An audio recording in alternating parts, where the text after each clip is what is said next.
Good morning from Vietnam, Amy. Thank you so much for spending your time to join the Inside Sharing Show and spend and share your journey with our audience. It's great honor for me and the audience here in this region. Thank Thank you you. so Thank much. you for inviting me. Thank you very much, Amy. To start the program, can you help to introduce who you are to our audience so they understand more about you and the work that you've been doing? Can you do that, please? Sure, I'd be happy to. So, I'm a former Fortune Global 50 executive, and I'm a consultant to the C-suite, to senior executives and boards and leaders at global companies like Bank of America and Adobe and The Gap. And I was grateful to be recognized by Forbes magazine as one of the top coaches for legal and compliance executives. And I'm a member of Marshall Goldsmith's 100 Coaches. And then I guest lecture as a guest visitor professor at Stanford and UC Berkeley and Tufts University. And I contribute to Harvard Business Review and Fast Company. And I wrote a book last year on promotability and created a free assessment for people. I went to Georgetown Law School and Tufts undergrad. And then I also have been involved in diversity and women on boards movement and trying to get greater diversity on corporate boards and better corporate governance. There's a lot of amazing work that you are doing. So we will explore one at a time. Allow me to bring you all the way back to when you were a little girl, okay? And maybe when you were young, and what did you dream one day when you finish school, go out to work one day? What you gonna become? Did you have dream that dream?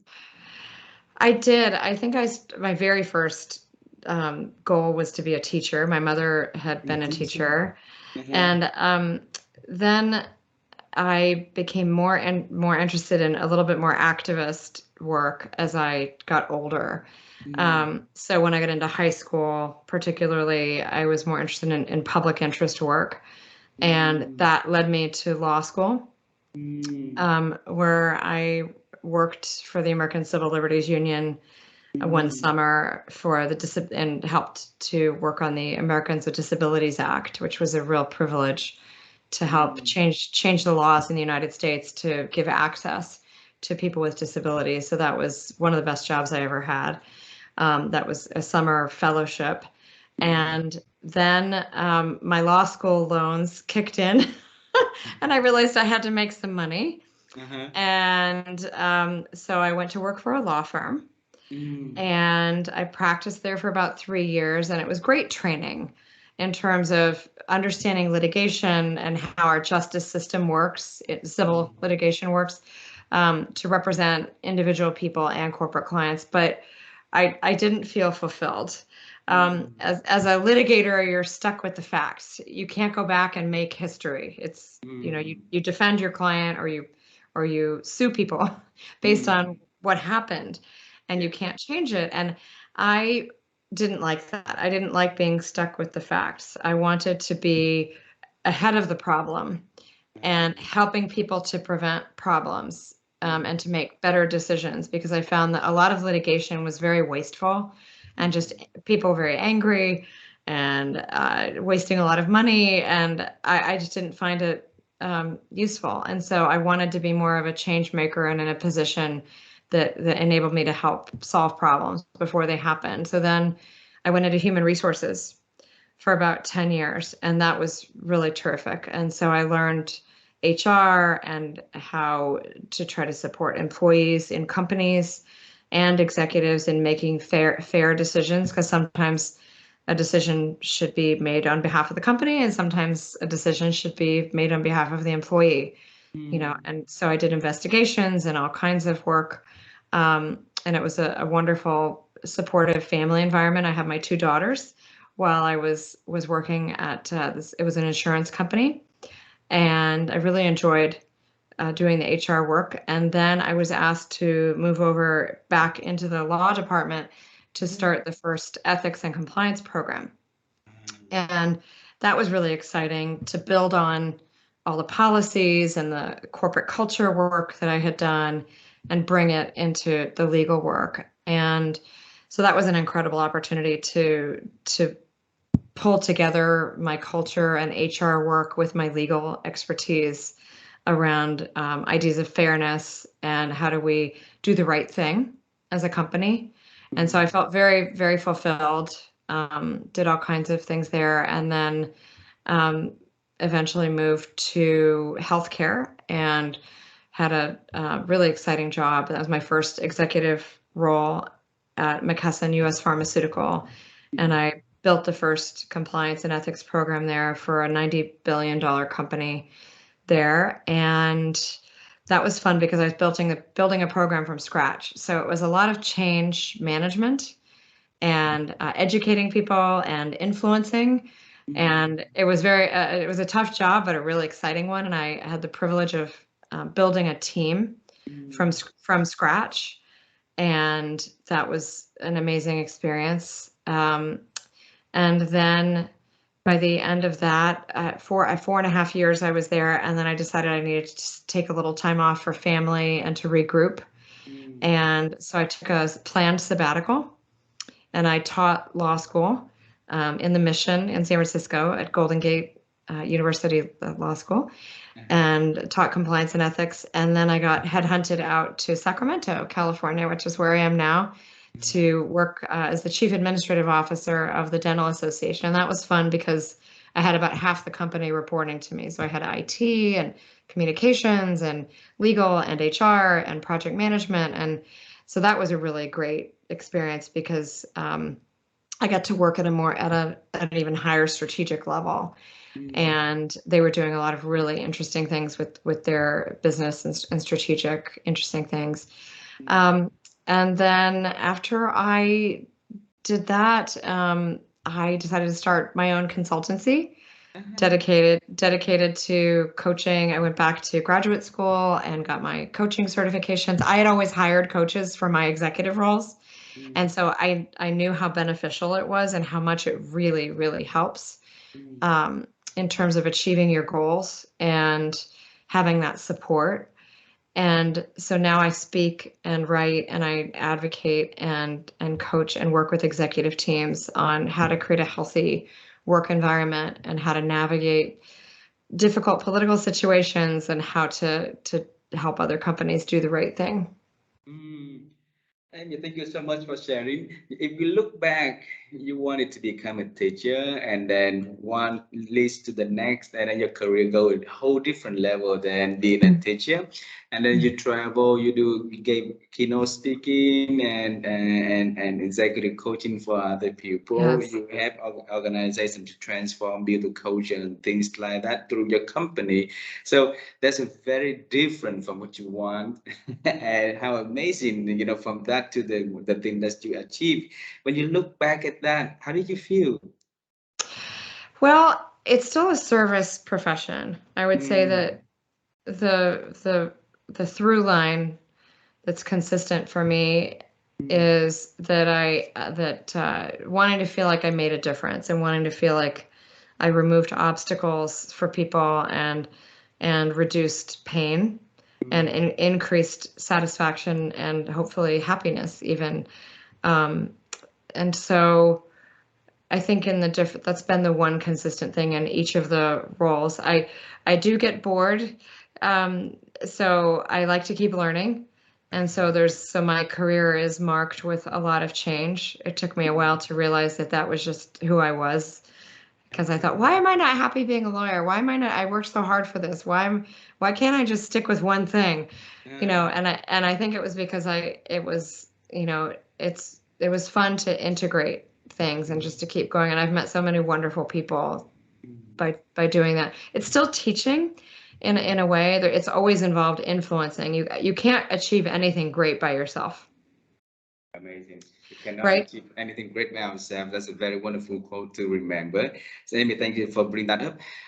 When you're at the very successful position at the C-suite level, and then you took a leap of faith to do something that not a lot of people are doing, is starting your own organization, your own firm, and then And that is one of the things that a lot of friends of mine who are very successful at a corporate also afraid of doing. And when they got to retirement age, I asked them what would be the regret points in their life. They say starting the old company. They always wanted to do that, but they for some reason decided not to do, and it's always eating them from the inside. Really? Okay. Yeah, there's a Okay. lot I can tell you. There's a lot, not only in Okay. my country, but in many, many countries that I have friends with. Mm. That's the main thing that burning desire that they didn't do, and they wish they if time change back, they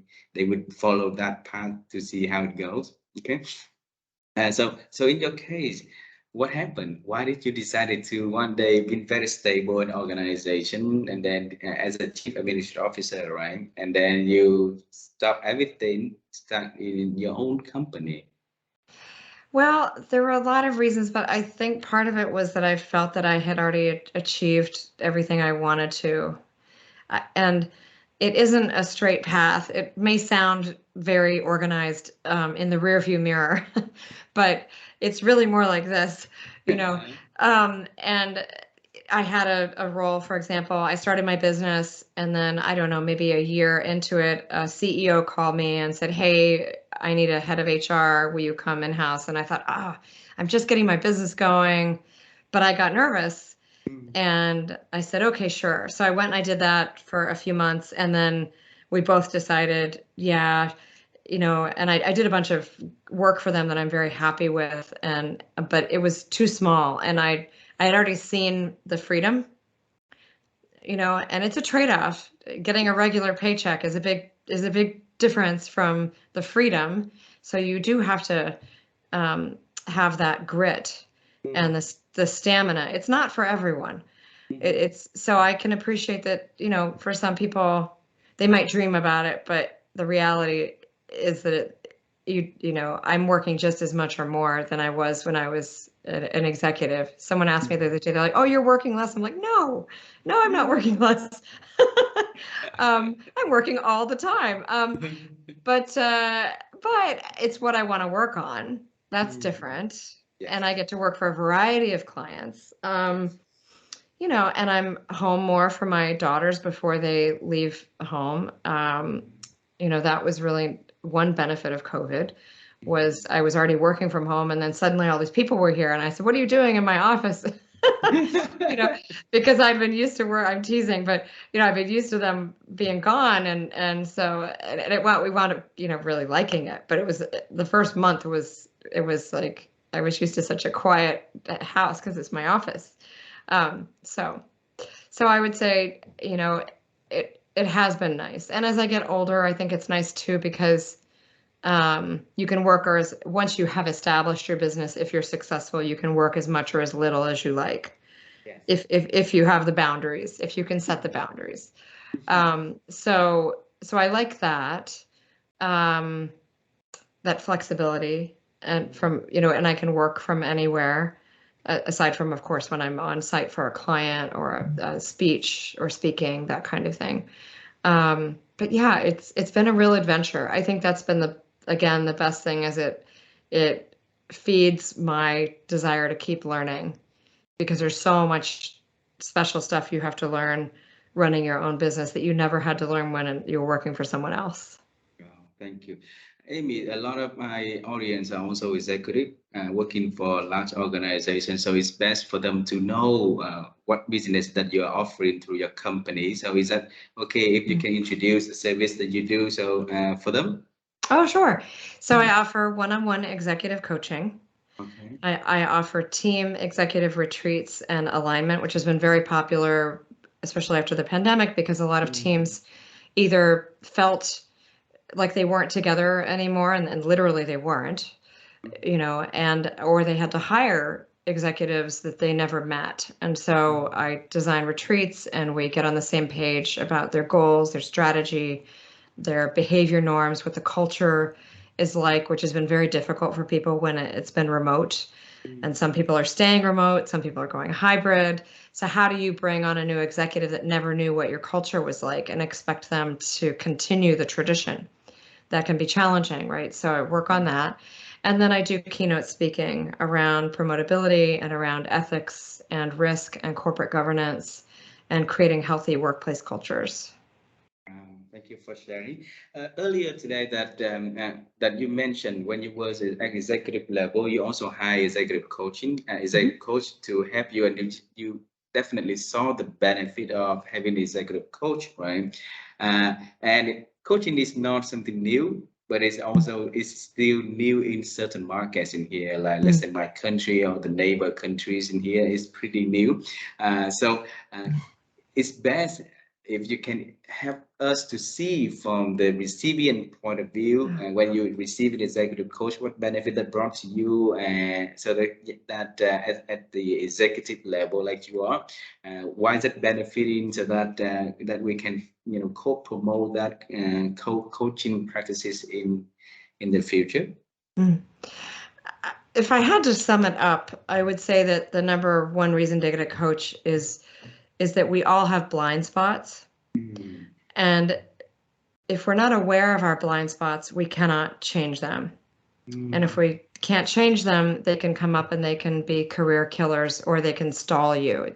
You can flatline and hit a ceiling on your personal growth. And a coach is one of the most psychologically safe places to have that level of support, because it's total trust, it's total confidentiality, and I work directly for businesses to support their executives. But I have an airtight confidentiality clause that says, even though, you are sponsoring this executive because it's good for you, it's good for them, we don't talk about anything that is shared, because it's in our mutual benefit. So that's what I found, because the higher you get, the quieter it gets, and you don't get the feedback that you need. But people have an opinion of you. People are judging how you're doing, and they may or may not tell you. And you want to know that, even if you disagree. I've told people this too. So I collect feedback. I do 360s for people. I do various assessments, and then we bring it together. And we say, okay, this is the perception. This may not be who you believe you are, but this is how you're showing up to other people. And maybe it's just one person, but maybe it's the most important person for your career. So it's like your boss. So or maybe it's a really important stakeholder. Or maybe you're great up, but you're not so good with your peers because you've been competing with them your whole life. Or maybe you're a great manager, but maybe you're not very good at managing up. So we figure all of that out and what the perceptions are. And then we decide, okay, what's authentic for you? What are your values? What are your motivators and preferences? And what would be a way to frame this issue that would be comfortable to work on? I have one client, for example, who is an incredible mentor. Her team loves her. And senior management was viewing her as giving too much power away, as giving too much to her direct reports, and so that she was invisible. A little bit of an exaggeration, but they really wanted, the CEO really wanted her to be out front, and so we had to balance her personal values, which is sharing the credit, being humble, with being more visible. And we found some ways to do that, just talking more in meetings, still giving credit and still being herself, and recognizing that if she didn't assert herself a little bit more, she was not going to be seen as the leader, even though behind the scenes she was the leader, but it wasn't visible. And in that culture, and every culture is different, that was important in that culture. And so I would say to people, you don't have to agree, but then it might not be the right culture for you. And that's another very important thing to figure out, right? If it's an aggressive culture, and you have to be, sharp elbows is what some people call it. not everyone's going to fit in or be happy there. I wouldn't, for example, even though I've coached people in those cultures. And so that's some of what you can figure out in coaching as well. Wonderful, wonderful. Thank you for bringing that example up. That example was exactly like me, when I was 7, 8 years back. Mm. I always try to avoid the spotlight and gave that my direct report the ability to jump in Yes. and run the shows.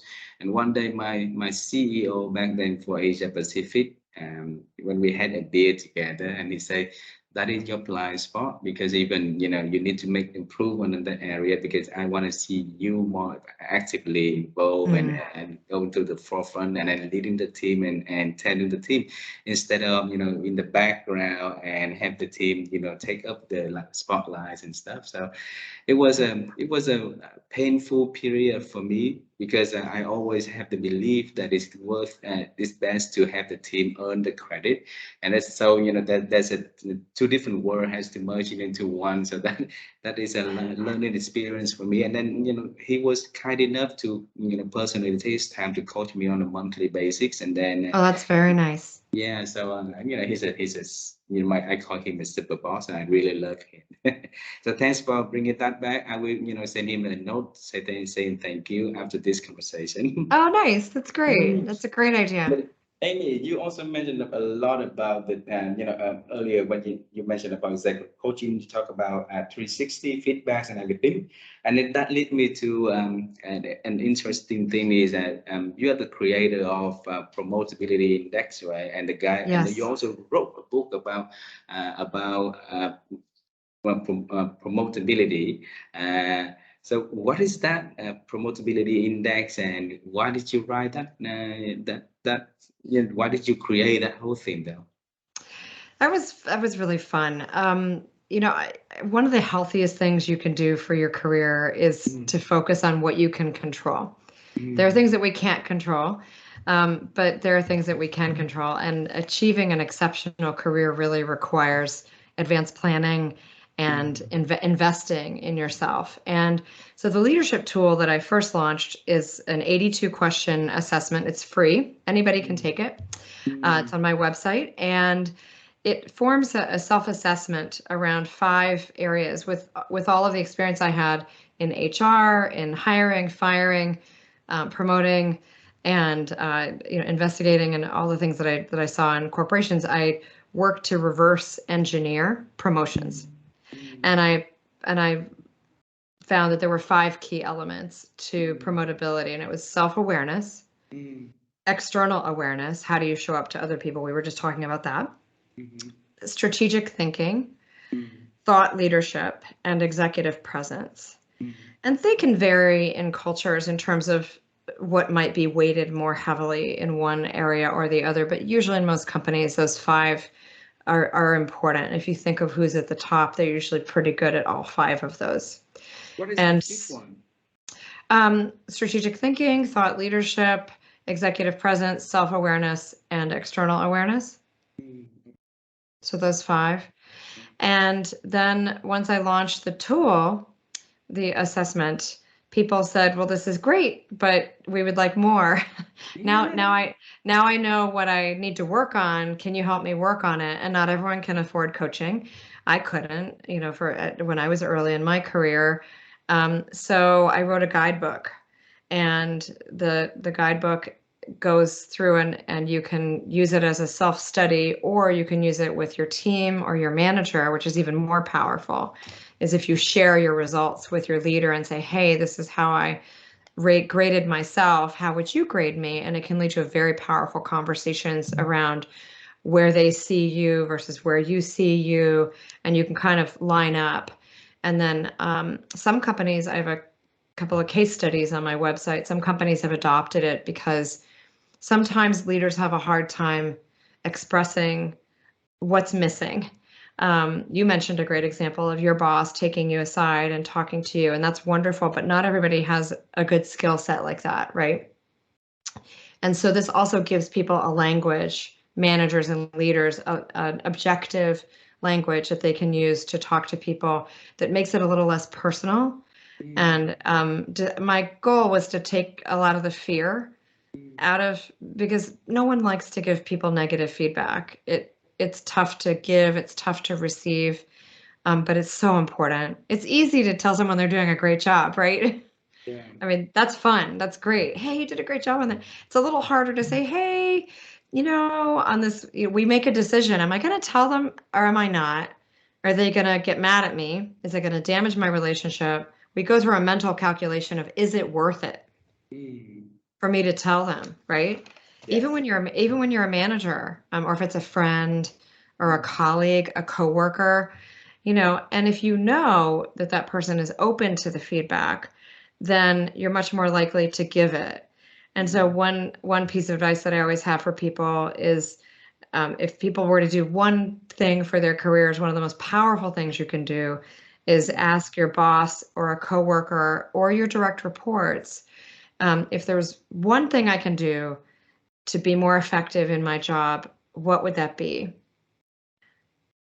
And then stop talking and just listen, and they will, it's hard to do, but they will, because you just ask for one thing. So it tries to simplify what's really a very complex issue, right? And usually people will either say, well, you could, actually, thank you for asking. It would be great if you gave me more notice, of this. Or if, I think when you talk, you need to give better eye contact. Or, whatever it is. And then you say, thank you. And you don't have to agree, but at least then you know what they think. And then you can decide what to do with it. But if you ask 3 to 5 people, you're going to get some really great development ideas for how to get better if you want to. And so one thing I always tell people that I wish I had done when I was younger is not have been so afraid to ask, because it's scary. It's threatening. It can feel threatening, and we're not programmed to want to hear negative things naturally. It's something we have to learn, and we have to fight against it. We love it when people give us a compliment, right? But that's fun. But someone saying, hey, can I, and you said it was difficult, right? When your boss gave you feedback, it was difficult when I give it. So I would always say, the earlier you can get good at both giving and receiving respectful and helpful and honest feedback, the better, because you'll just fail fast, just fail fast and grow so much quicker. Thank you so much for sharing that. I think feedbacks are so important for our development, and I think not only in an opening for receiving and giving feedback, also sincerely to show the other person that you really appreciate, the honest feedback to share with you, so that and create the openness in the conversation, so that between the two. This easy for both sides to really open and sharing. But I want to bring you back to the promotability index, because it's amazing to me. You have a very rich experience in varieties of roles that you've been responsible for, right? And then out there, there's also a lot of assessments, a lot of 360 assessment also. Then being able to think through and reverse engineer everything back to create your own assessment that works using your experience and things like that. That's not easy. Okay, we have a lot of HR head out there. We have a lot of head of legal out there. But if speaking of head, and the person that be able to create the index like that, there's not a lot, and maybe very few. You're one of them. So how did that whole process started? Where did you find the needs for developing something and developing that? Well, I use a lot of assessments myself as a coach, but they're not accessible to everyone, and you have to be certified. And I wanted something very simple and elegant that would be inspiring, and that would, for people who want to keep learning, who have a growth mindset, that I wanted them to feel like they could get unstuck if they maybe didn't have a supportive manager, or they were having a tough time with their work. And there's been so much disruption. Of course, I couldn't have predicted that. I launched the index in January 2020, and then I did the book. I did create the book during COVID, but the assessment was right before, at least in the United States, it was right before, January 2020 is when I launched it. So right before it really became obvious here that we had a big problem.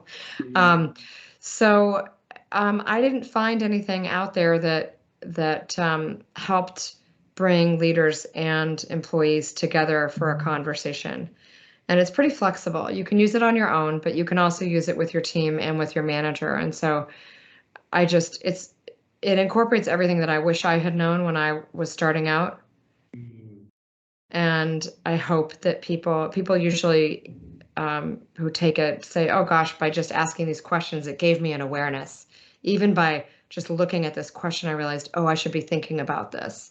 So that I tried to integrate the questioning with the act of insight, so that people realize, oh, this is what senior management cares about. Because sometimes people don't know, depending on what stage of your career you're at. I wrote an article for Harvard Business Review last year called "Promotions Aren't Just About Your Skills, They're About Your Relationships." Because what I also found, a lot of people at the mid-level of their career, like around director or senior director, they can, and people beyond, they can, especially technicians, like lawyers, IT people, scientists, they can get very caught up in their technical qualifications, degrees, certifications, and those are important depending on which, if you're in cybersecurity, you really need to know IT pretty well, right?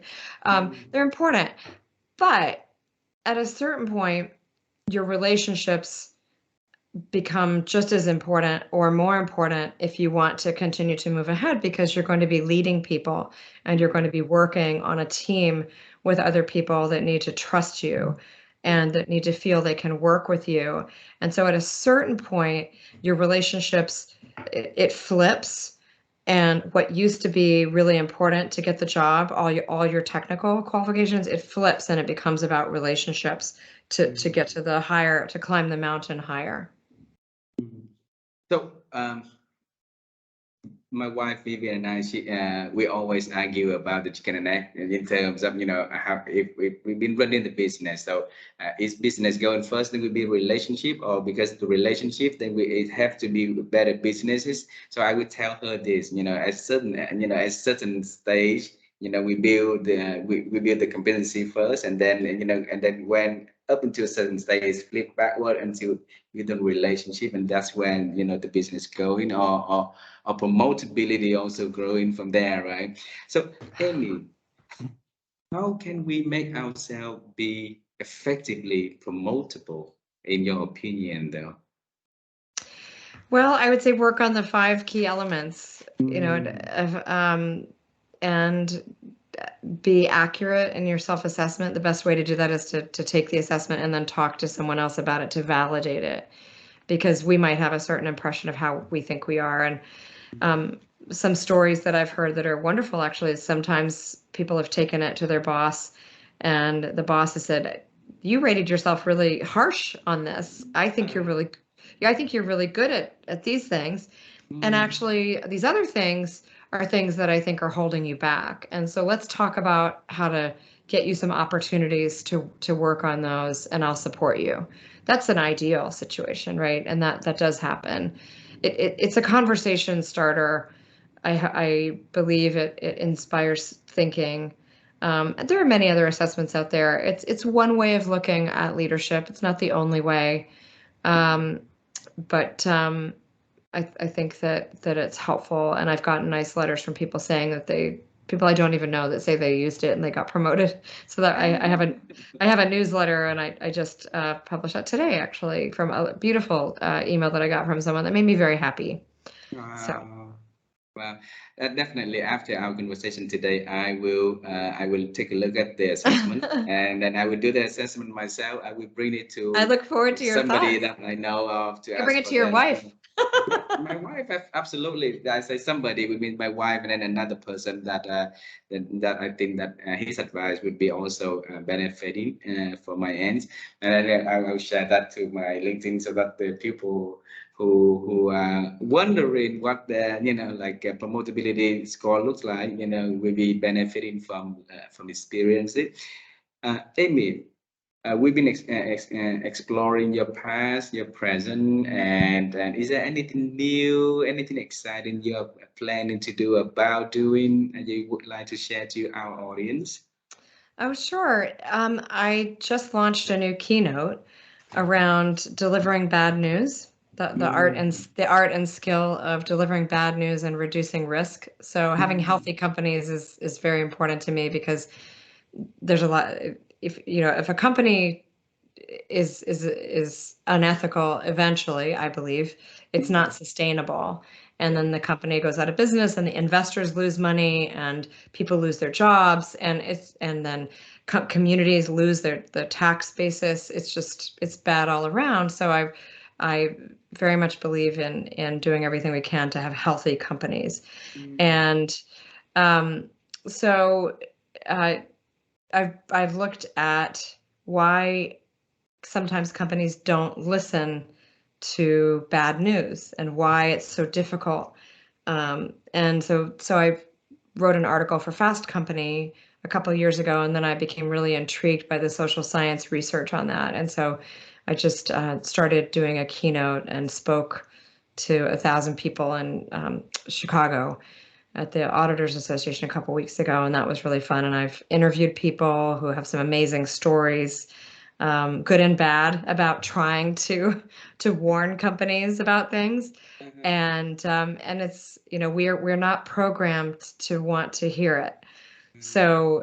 So my advice, and I created a tool that I have on my website around 6 steps to delivering bad news. So if someone is in a position where they need to do that, my goal is to help them. So there's a saying of, if you're the person delivering a bad news, you're going to get shot. I don't know if it might be just an American saying, but so it's around, don't shoot the messenger.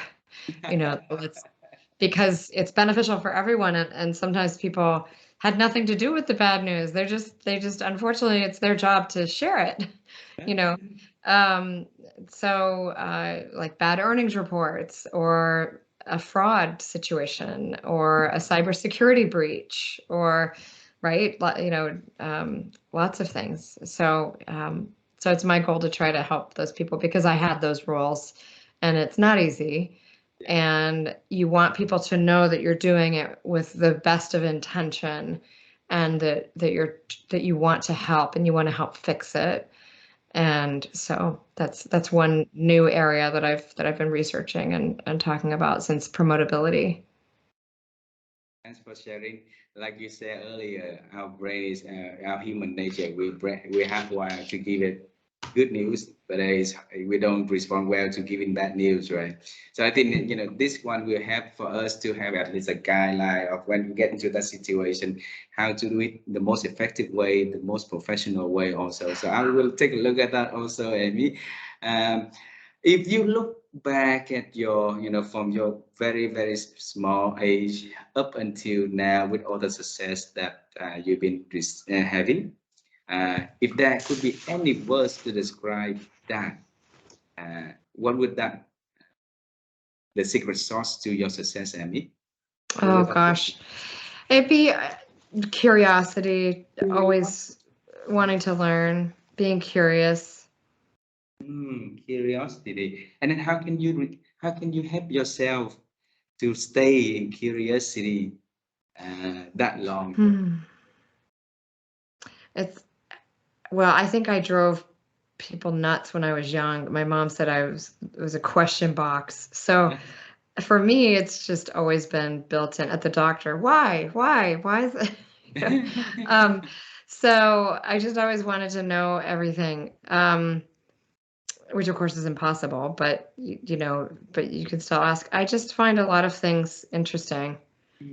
And so I think also always being open-minded that there's always something to learn from a situation or from other people. So that's just kind of kept me going. That, and I'm very persistent. I'm pretty stubborn about wanting to get to the bottom of things, or wanting, and I like building things. So Amy, my observation about this is you have a very deep level of thinking, and that curiosity maybe the source of help you to expand the thinking. And my wife and I, whenever we had a chance to talk to thought leaders, we always ask about the secret of how they do the thinking process. And the reason for that is that we believe that our ability to think actually is not increasing, but actually is on the decline mode. And then if we can expand and have sharing more, and like tips and techniques from the people that we got a chance to talk to, and how they think, and how they nurture the process of thinking, how they create the environment for them to self-thinking. So that if somebody can learn from the tips and the techniques from those experts to share, and then reapply into their way of living, that would be and that can help people to increase the ability to think again. So my last question for you today is, Amy, if you can share your secrets of how Amy's thinking is, and so that we can pick and learn from your ends. Can you share that? sure. I hope I can help with this. That's a very interesting question. Because it's unconscious. Yes. So that is really interesting. I would share one thing that occurred to me while you were talking, is that if something scares me, I pay more attention to it, and I usually do it anyway, and I challenge myself to do it anyway. And for example, public speaking is not a natural thing to do. Most people would tell you. And so I made myself do it starting, I don't know, 25 years ago. When I was starting out, I would volunteer, and I would just say, just get up there, and it wasn't easy. And I'm sure I was terrible the first few times. But you get better, and you ask for feedback, whether you fight your instinct not to want to hear it, and you look at people who are great, and you're like, oh, what are they doing? Like, what's so good about what they're doing right now? And then you get better, and you're like, oh, and just pick one thing. Like, maybe it's their eye contact, maybe it's how they're holding their body, maybe it's their topic, or maybe they're a little bit funnier, they smile more, or they so you can learn so much from so many different people. So that's one thing. It's just I think it keeps life exciting, and it means you're learning if you go towards things that are healthy, but that give you a little bit of like, oh, I don't know if I can do that, but that keeps you young, and I think it keeps you learning. And then you can always, and asking for help from people who are better than you. That's a great way to learn. And people love being asked. It's very flattering. It's a very nice thing to do, actually, for someone, is to say, you do this so well, I'd really like to get better at that. How do you do it? And that's a fun way to bond and to learn. So those are some things that I do. Thank you so much for sharing that. And I always believe in that, the more that we can become, we are becoming, and the more we want to give back to the people. So, if you ask, and but asking have to be in an appropriate way also. Just Yes, cannot, yes, yeah. So yes. if we see the sincerity in you, in learning and in growing, in expanding, definitely, we're extending out to help, and we will have to the end, and we need to make sure that you're becoming greater at what you are looking for to become. So it's a very nice word to encourage people out there who listen to this conversation to keep asking, like you said earlier in this conversation too, right? This is something that you would change if you come back long ago and ask. Yes. Oh, I made so many mistakes, So We many. are. So, but that's just part of life. Yep. Amy, thank you so much for this hour spending with me and the audience of the Insight Sharing program. Absolutely. Thank you for inviting me.